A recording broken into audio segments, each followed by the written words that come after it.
The first supplement in the Dracula's America series, Hunting Grounds, expands upon the Weird West background found in the core rulebook, adding 2 new factions, additional character types, new weapons, optional rules, and a whole new aspect of the alternate American West to explore.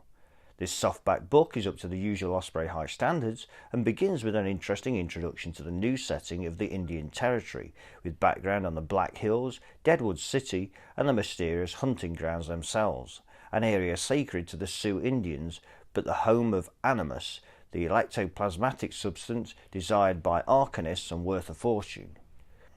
The new game rules section begins on page 13, dealing with the nature of the hunting grounds, the rules for using arcane powers whilst in the spirit realm, and the potential perils of overuse of an arcanist powers.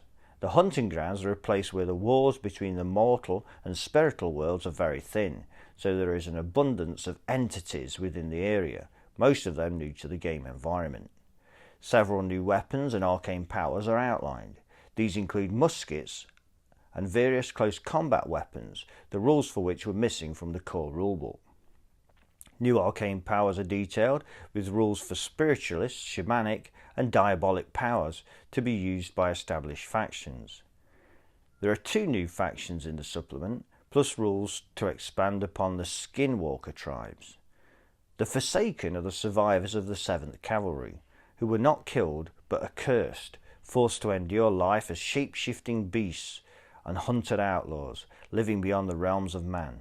In contrast, the Shadow Dragon Tong are a posse that has chosen to follow the Dark Path, a criminal organisation backed up by specialist arcane powers, magical tattoos, and the Ghost Men.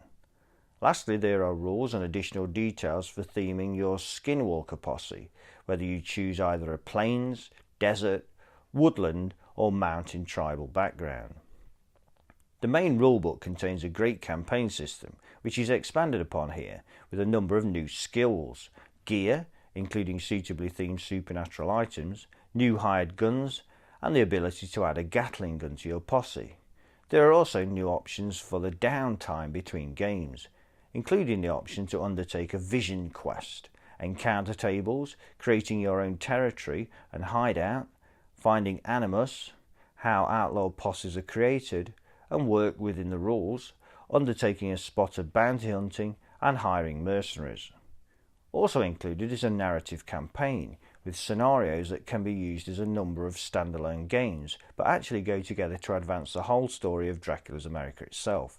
In fact, depending upon the choice of alliance of each posse, order or chaos, the overall outcome of the posse directly links to the choice of Aftermath, which is rumoured to have an effect on the events of the next supplement. This supplement adds a great deal to the game background and provides players with a whole new series of options. It's a must-read for those who are fans of the game and builds upon the core rulebook's concepts. The rules and ideas are well balanced with some evocative artwork, and it is very clearly laid out. An excellent and useful book that has something for all but the most casual Dracula's America player.